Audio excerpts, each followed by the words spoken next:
এরপরে আপনাদেরকে যে কথাটা বলতে চাই ভাইরা আমার, আজকে কোরআনে কারীমের মাহফিলের ভিতরে বসেছেন। আমি গুনাহগার 2019 সালে এখানে এসেছিলাম, এসে আলোচনা করে গিয়েছিলাম। আর আল্লাহ পাক বেঁচে রেখেছে বিদায় আবার হয়তো আপনাদের সঙ্গে দেখা হলো, বেঁচে থাকলে আবারও দেখা হতে পারে। একটা কথা বলে দিয়ে যাই, আপনাদের এখানে থেকে চলে যাওয়ার পর সম্ভবত করোনার বৎসর শুরু হয়েছে। কথা বলেন, করোনার বৎসর শুরু হয়ে গিয়েছে। এই করোনার বৎসরে আমার ভাইরা, জামালপুর জেলা আপনারা নাম শুনেছেন, যেখানে গতকাল আমার দেওয়ানগঞ্জ থানায় প্রোগ্রাম ছিল। দেওয়ানগঞ্জ মাদারেশ্বরে একটা প্রোগ্রাম ছিল কওমি মাদ্রাসায়। সেখান থেকে দীর্ঘ পথ আমি আসতেছিলাম, আস্তে আস্তে এই পর্যায়ে আপনাদের মাঝে পৌঁছে গিয়েছি। আমি যে কথাটা বলতে চাই, সেই জামালপুর জেলার পৌরসভার ভিতরে একজন বড় আলেম ছিল। এই আলেমটা এখনো বেঁচে আছেন, নাম হলো আবুল কাসেম দামাত বারাকাতুহুম আলিয়া, দেওবন্দের একজন বড় আলেম। অনেক মাহফিল আমার সভাপতির দায়িত্ব পালন করতো। আমার ভাইরা অনেক জায়গায় তিনি আমাকে মাহফিলও দিত। এক পর্যায়ে উনি আমাকে একদিন ফোন দিয়ে বলল, করোনার প্রথম বছরে আমারে ফোন দিয়ে বলল, মাওলানা আমার কয়েকটা মাদ্রাসা, একটা মহিলা মাদ্রাসা দাওরা হাদিস, আর একটা ছেলে মাদ্রাসা দাওরা হাদিস, আর একটা মাদ্রাসা তার রয়েছে, সেটা দাওরা হাদিস নয়, তবে সম্ভবত কাফিয়া শরহে জামিন পর্যন্ত পড়া হয়। উনি আমারে বলল, মাওলানা একটা মাদ্রাসায় মাহফিল হয়েছে, বাকি দুইটায় হয় নাই। একটা মাদ্রাসায় মাহফিল করার দরকার, আমার কাছে একটু বক্তার দরকার, আপনি আমারে বক্তা দিয়ে দিন। আমি বললাম, মাওলানা আপনার কাছে তো অনেক বড় বড় বক্তাদের নাম্বার আছে, এবং আপনার মাদ্রাসায় মাহফিল করে আমি কেমনে আপনারে বক্তা দেব? আমার দ্বারা সম্ভব না।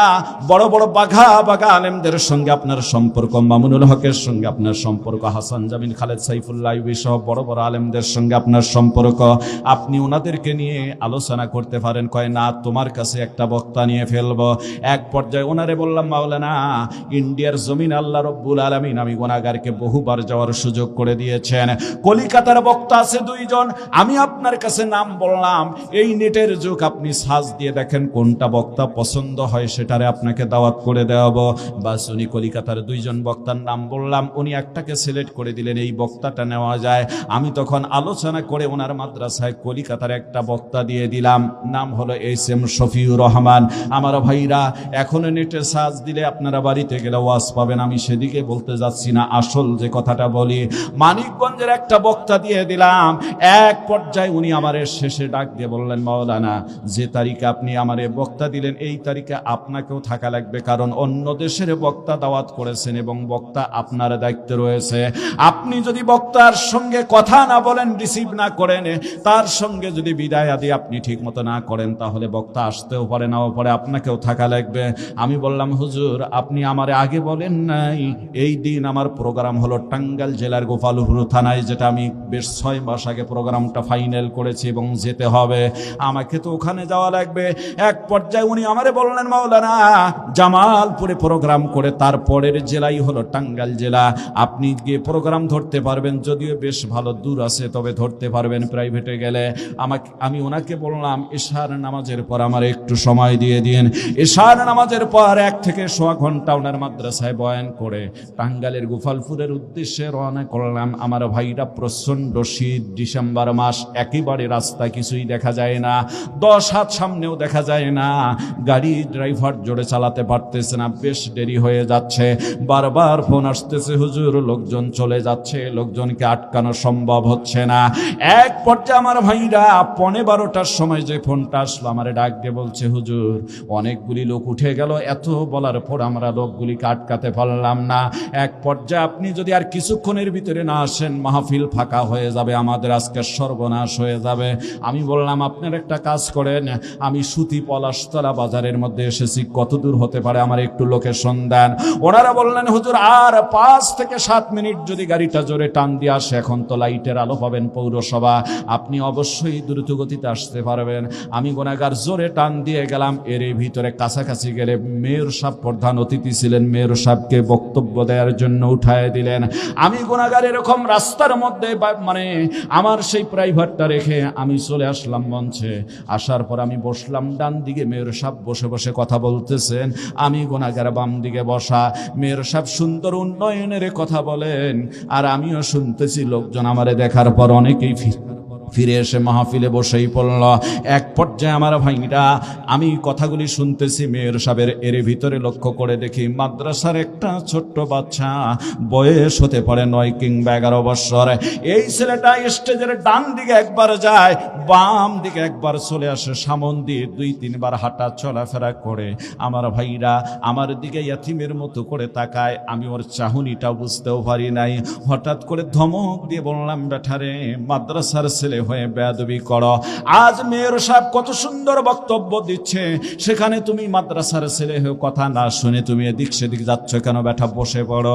ছেলেটা সামনেই বসেছেন, কিছুক্ষণ পর তাকায় দেখি এই ছেলেটার 2 চোখের পানি দিয়ে দিয়ে আমার ভাইরা তার সাদা পাঞ্জাবি ভিজে গিয়েছে। মাদ্রাসার ছেলে এত পরিমাণ কান্নাকাটি করেছে।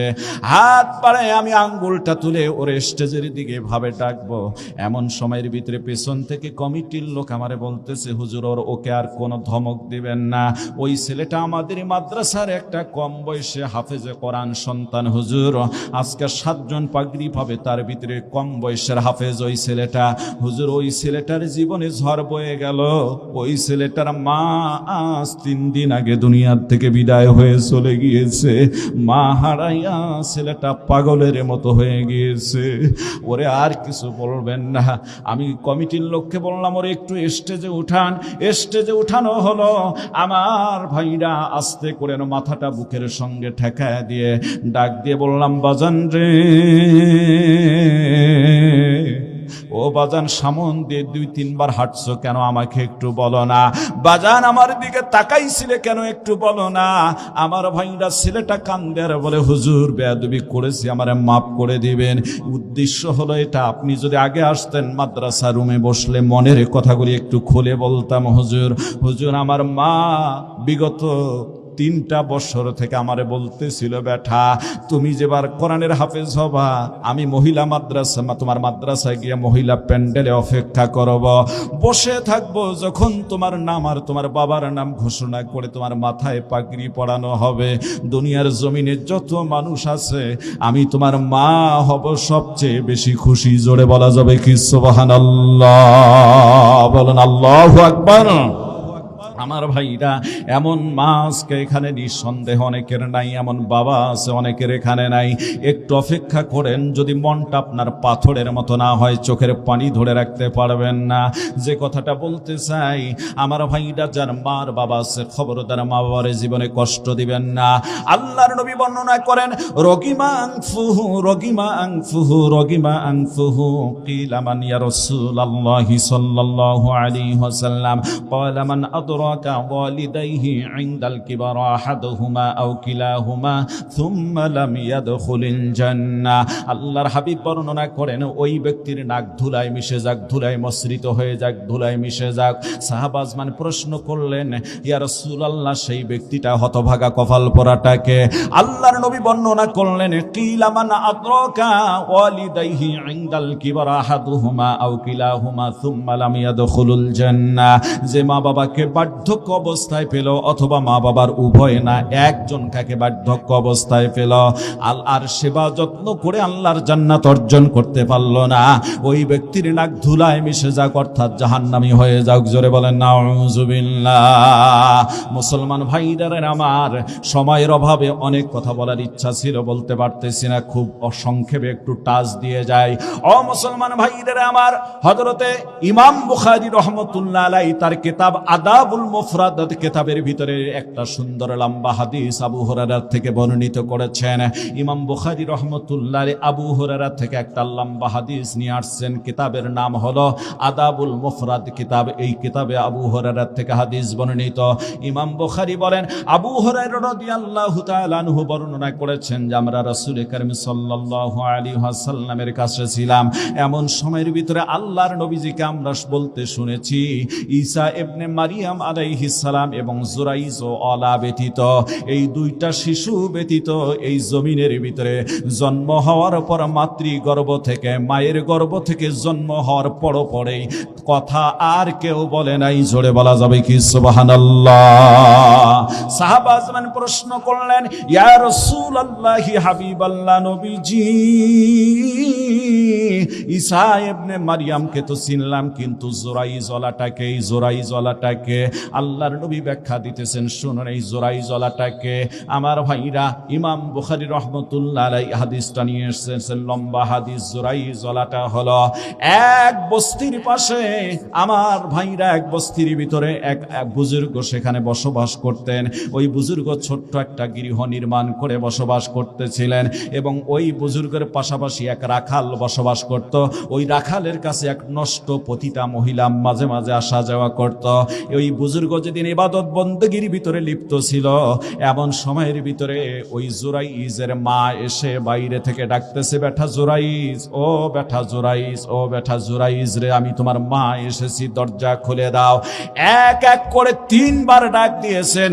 জুরাইজ ওই সময়ের ভিতরে আমার ভাইরা ইবাদত বন্দেগীর ভিতরে লিপ্ত ছিল, মনে মনে ভাবলো মায়ের ডাকে সাড়া দেব না দরজা খুলবো। এক পর্যায়ে সে সিদ্ধান্ত নিল, না না, আমি মায়ের ডাকে সাড়া না দিয়ে এই ধ্যানমগ্ন অবস্থায় ইবাদতের ভিতরে থাকবো। যখন সেই ইবাদতে আর ধ্যানমগ্ন থাকলো, দরজা খুলে দিল না। আমার ভাইরা, তার মা সাথে সাথে অভিযোগ দিয়ে গেল, বেটারে, তোমার মৃত্যুর পূর্বে আল্লাহ রব্বুল আলামিন একটা পতিতা মহিলার সাথে সম্মুখীন না করায়া আল্লাহ তোমার মরণ যেন না দেয়। সাথে সাথে মায়ের দোয়া কবুল হয়ে গিয়েছে। জোরে বলুন আল্লাহু আকবার। মার বাবা যে কোনো দোয়া করুক, আমার ভাইরা, সে দোয়াটা নেক দোয়া হতে পারে, সেটাও কবুল হতে পারে, বদ দোয়া হলে সেটাও কবুল হয়ে যাবে। এই জন্য কবির ভাষায় বলা হয়েছে, খেদমতে মা দরফিদার কুন সুবহ শাম, তাকে বাসি দরদু আলম নেকো নাম। খেদমতে মা দরফিদার কুন ইখতিয়ার, তাকে বাসি দরদু আলম বখতিয়ার। জোরে বলুন সুবহানাল্লাহ। আমার ভাইরা, মা বরদোয়া করে এতটুকু বরদোয়া দিলেন যে মৃত্যুর আগে যেন কোনো পতিতা, কোনো খারাপ মহিলার সম্মুখীন যেন আল্লাহ তোমারে বানায় দেয়। আমার ভাইরা, ওই যে রাখালের দরবারের মধ্যে যে মহিলাটা আসা যাওয়া করত, যার স্বামী নাই, পতিতা মহিলা, হঠাৎ করে মহিলার গর্ভ ভেসে উঠল। তার মানে পেট যখন বড় হয়ে আসলো, সন্তান জন্ম হওয়ার সময় হয়ে গেল। এই সময়ের ভিতরে কানা ঘোষা তৈরি করলো। কে এ কাজটা করলো? এক পর্যায়ে এই দোষটা সেই জুরাইজের উপরে আসলো।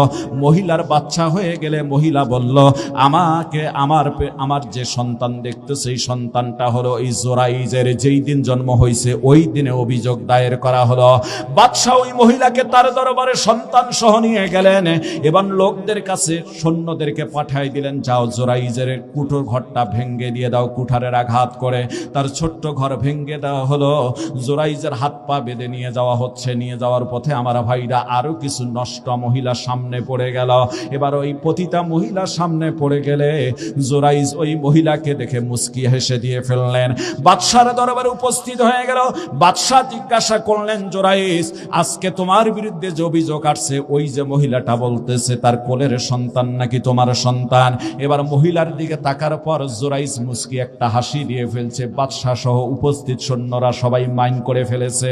আমার ভাইরা, বাদশাহ ডাক দিয়ে বলে, বেটা, এক তো লুচ্ছামি করেছো, আর একদিকে মহিলাকে দেখে এখন আমার দরবারে মুস্কি মুস্কি হাসতেছো। মজাটা পাবা একটু পরে, কেমন করে তোমার আমি শাস্তি দিয়ে দেই। আমার ভাইরা, এই আল্লাহর বান্দা একেবারে বুজুর্গ এবং ইবাদত গুজারি মুমিন বান্দা ছিল। কাছাকাছি মহিলার কাছাকাছি চলে গিয়ে সন্তানটাকে জিজ্ঞাসা করলো, কে হে বৎস, তোমার পিতাকে তুমি একটু জবাব দিয়ে দাও। যখন এই এমন কথা বলেছে, ছোট্ট কোলের ওই সন্তানটা ওই দিনে জন্ম, জবান ফুটে গিয়ে বলছে, আমার পিতা হচ্ছে ওই গরুর রাখাল। জোরে বলা যাবে কি সুবহানাল্লাহ? বলুন না আল্লাহু আকবার।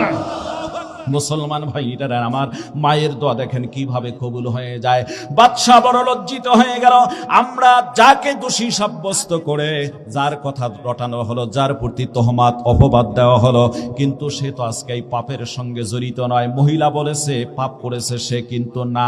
যে বাচ্চা, একদিনের বাচ্চা, আজকেই ভূমিষ্ঠ হয়ে কথা বলল, আহারে, এতে তো আর কোনো সন্দেহ নাই এই লোকটা নির্দোষ।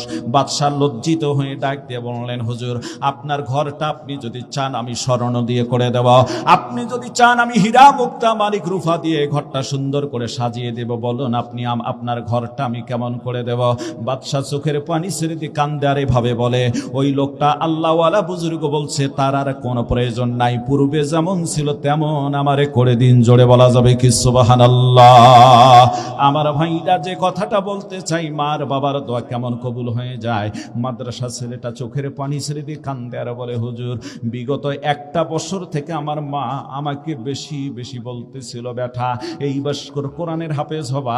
তোমাদের হুজুর আমাকে বলছে এবার তো কোরআনের হাফেজ হবা, আমি তোমার মাদ্রাসায় যাব, মহিলা প্যান্ডেলে অপেক্ষা করব, যখন তোমার নামটা ঘোষণা করা হবে দুনিয়ায় যত মানুষ আছে এই মানুষের চেয়ে আমি মা তোমার হব সবচেয়ে বেশি খুশি। জোরে বলা যাবে কি সুবহানাল্লাহ? চোখের পানি ছেড়ে দিয়ে কান্দে আর বলে, হুজুর, সেই জননী মা আজ আমার পাগড়ি নেওয়া দেখে যেতে পারলো না। হুজুর, আমার বন্ধুদের মা এসেছে, বন্ধুরা আমাকে মহিলা প্যান্ডেলে ছোট্ট মনে করে নিয়ে গিয়েছে, দেখি ওদের মা কত খুশি, আজ ছেলে হাফেজ হবে, কিন্তু আজ আমার মা নাই।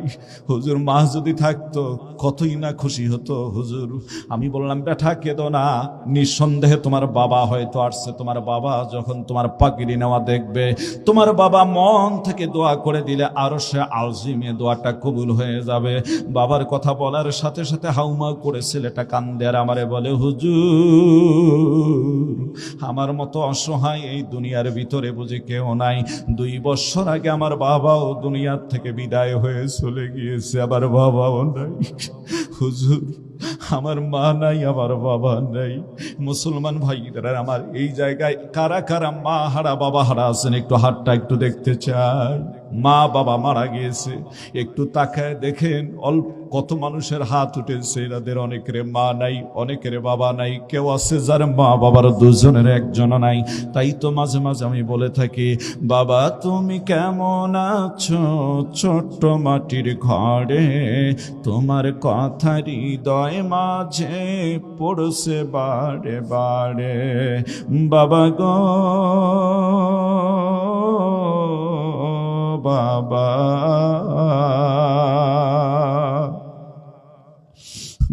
বাবা গো বাবা, কত আদর কত স্নেহ তোমার কাছে পেলাম, সব কিছু হারিয়ে আজকে নিঃস্ব হয়ে গেলাম। ভালোবাসি তোমায় বাবা, বুকটা যে যায় ছিঁড়ে, তোমার কথা হৃদয় মাঝে পড়ছে বারে বারে, বাবা গো বাবা, বাবা গো বাবা। তোমার মতো আপন কেহ পাই না তোমার খোঁজে, তাই তো আজ দিবানিশি অশ্রুতে যাই ভিজে। তোমার মতো আপন কেহ পাই না তোমার খোঁজে, তাই তো আজ ঘুমের ঘরে অশ্রুতে যাই ভিজে। দেখো কত মানুষ কান্দে, ঘোরাও ক্যামেরা। মায়ের কথা বাবার কথা শুনে কত মানুষ চোখের পানি ছেড়ে দিয়ে কাঁদতেছে, একটু খেয়াল করো। আমার ভাইরা যার মা নেই বাবা নাই, সেই বোঝে মা বাবা কি জিনিস। তাই তো কবি বলেছেন, তোমার মতো আপন কেহ পাই না তোমার খোঁজে, তাই তো আজ দিবানিশি অশ্রুতে যাই ভিজে। সুখে থেকো পরম সুখে জান্নাতের ভেতরে, তোমার কথা হৃদয় মাঝে পড়ছে বারে বারে। বাবা গো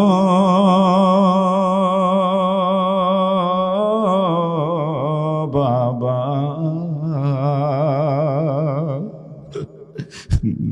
বাবা গো ও বাবা। আমার ভাইরা, আমার ফাদার, আমার পিতা আপনাদের প্রায় পার্শ্ববর্তী জেলা নীলফামারীর মির্জাগঞ্জ হাসপাতালে ছিলেন, ডোমার হাসপাতালেও ছিলেন।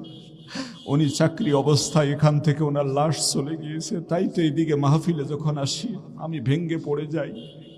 বাবা, এই পার্শ্ববর্তী নীলফামারীর জেলায় মাহফিল দিলেই আমি মানসিকতা অনেকটা হারিয়ে যাই।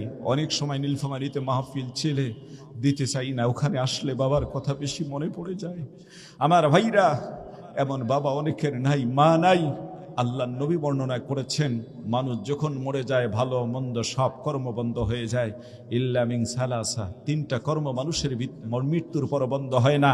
তার ভিতরে অন্যতম হলো আওয়ালাদিন সালিহিন ইয়াদউ লাহ, নেককার সন্তান যত নেক কাজ দুনিয়ার জমিন থেকে করবে, আমার আল্লাহ রাব্বুল আলামিন এই বাবা মায়ের কবরে সব পৌঁছায় দিয়ে কবরকে আল্লাহ জান্নাতের বাগান বানিয়ে দিবে। জোরে কোন সুবহানাল্লাহ।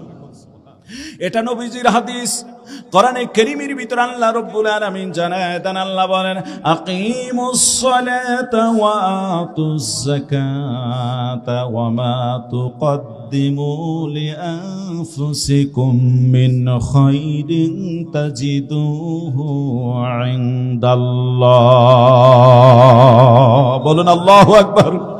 আল্লাহ বলেন, বান্দা নামাজ কায়েম করো, যাকাত আদায় করো, আর দুনিয়ার জমিনে যত কল্যাণময় কাজ করো বা তাজিদুহু ইনদাল্লাহ, ও বান্দা রে, এগুলির সব প্রতিদান তোমার রবের কাছে তুমি পাবা। জোরে বলা যাবে কি সুবহানাল্লাহ। আমার ভাইরা, হাফেজে কোরআনের কথাটা এখনো শেষ করি নাই, খুব শেষের দিকে চলে এসেছি। গভীর মনোযোগ দিয়ে দেন। মাহারা বাবাহারা সন্তানগুলি, মায়েরা আপনারা একটু মনোযোগ দিয়ে শুনে ফেলুন। আমার মায়েরা, এই ছেলেটাই একটু পরে আমার ডাক দিয়ে বলছে, হুজুর মাদ্রাসা রুমে একটু যাবো আর আসবো। আমি বললাম, বাজান যাও, তবে তাড়াতাড়ি আসো, মেয়ের সব বক্তব্য ছাড়লেই তোমাদের মাথায় পাগড়ি এবং বয়ান। ছেলেটা যেহেতু মাদ্রাসার ফিল্ডে মাহফিল, দ্রুত চলে আসলো। আসার পরে দেখে ওর হাতের মধ্যে 2 টাকা 5 টাকা 10 টাকার নোট সুতা দিয়ে বান্ডিল করে টেবিলের উপর রেখে দিয়ে আমারে বলতেছে, হুজুর জননী মা নাই, মায়ের মাথার ঘাম পায়ে ফেলে অর্জন করা এই টাকাগুলি আছে হুজুর। এই হাতের এই টাকাগুলির মধ্যে মায়ের পবিত্র হাত কতবার লেগেছে জানি না হুজুর। আমার মা গরিব মানুষ ছিল, অন্যের বাড়িতে কাজ করে আমি যাতে হাফেজ হই, আলেম হতে পারি, এই জন্য কষ্ট করে আমার জন্য পকেট খরচের টাকা পাঠায় দিত।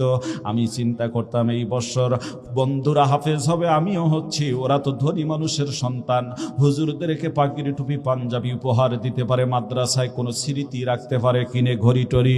ওই সময় যে কিছু টাকা ধরবে, এই টাকাগুলি কোথায় থেকে আমার মা দিবে? এই জন্য একটা বৎসরে হুজুর এই 10 টাকা 20 টাকা 50 টাকা মা যেটা পাঠাই দিত, 100-200 টাকা, এর থেকে আমি বাঁচায় 1000 টাকা সংগ্রহ করেছি হুজুর। মদিনাওয়ালা বর্ণনা করেছেন, সন্তান যদি দুনিয়ার জমিনে নেক কাজ করে, আমার আল্লাহ রাব্বুল আলামিন এই নেক কাজের বিনিময়ে বাবা আমার কবরের মধ্যে সব পৌঁছায় দেয়। আমার ভাইরা, ছেলেটা কান্দে আর বলে, হুজুর গো, আল্লাহর নবীর হাদিস জীবনে কোনোদিন মিথ্যা হতে পারে না। আপনি যখন মাদ্রাসার কালেকশন করবেন, আমার তো কিছুই নেই, সম্বল বাড়িটাও কুড়ো ঘর হুজুর, মা নাই বাবা নাই, 1000 টাকা মায়ের পাঠানো টাকা হুজুর, আপনি মেহেরবানি করে মায়ের নামে দিবেন 500 টাকা দান করে, আর বাবার নামে 500 টাকা আমার পক্ষ থেকে আপনি ঘোষণা করে দিবেন, সবার আগে তাও মাদ্রাসায় দিবেন। আল্লাহর নবী বলেছেন, সন্তানের নেক কাজ আল্লাহ পাক বাবা মায়ের কবরে সব পৌঁছায় দিয়ে কবরকে ওই ওসিলায় জান্নাতের বাগান বানায় দিতে পারে। এ মুসলমান ভাইরা আমার, হাদিস এসেছে, আল্লাহর নবী বর্ণনা করেন, as-সাদাকাতু তারাদ্দু মিনাল বালা, নবী বর্ণনা করেছেন সাদকার দ্বারা বালা মুসিবত দূর হয়ে যায়। এই জন্য আপনাদেরকে একটা মান্নত করার জন্য আমি নিয়ত করে গেলাম। আমার ভাইরা, 1 একটা মানুষও যদি মুনাজাতের আগে ওঠা বসা করেন, চলে যান, বেশি সময় দেব না। আমি আল্লাহর কাছে দরখাস্ত করব, আল্লাহ তোমার কোরআন যেন তাদের বিরুদ্ধে মামলা দায়ের করে। কিয়ামতের ময়দানে কোরআন হলো সবচেয়ে বড় সুপারিশকারী। নবীজি বলেছেন, মা মিন শাফিইন আফদালু মানজিলাতান ইনদাল্লাহি ইয়াউমাল কিয়ামাতি মিনাল কুরআন লা নাবিয়্যুন ওয়ালা মালাকুন ওয়ালা গায়র। কিয়ামতের ময়দানে কোরআনের চেয়ে উত্তম সুপারিশকারী আল্লাহর জমিনে কেউ থাকবে না। এই জন্যই কোরআন তার বিরুদ্ধে মামলা দায়ের করে এই দোয়াটাই আল্লাহর কাছে করব, আর কেউ যাওয়ার চেষ্টা করবেন না। পরিশেষে যে কথাটা বলতে চাই আমার ভাইরা, সদকার দ্বারা বালা মুসিবত দূর হয়। একটা ছোট্ট ব্যাখ্যা আপনাদের মাঝে দিয়ে যাই। হযরতে ফাতেমা একবার প্রচন্ড অসুস্থ, আলীর কাঁধের মধ্যে ভর দিয়ে চলতে হয়, এতটাই অসুস্থ। ফাতেমা বললেন, স্বামী আমার একটা আনার ফল খেতে ইচ্ছা করতেছে। হযরত আলী দেখলেন যতটুকু টাকা আছে ঠিক একটা আনার মানে ডালিম কেনা যাইতে পারে। টাকা নিয়ে বাজারে গেলেন, ফল কিনে ফিরে আসতেছেন। রাস্তায় একজন অসুস্থ বয়স্ক মানুষ দেখা মিলে গেল, সালাম বিনিময় হলো।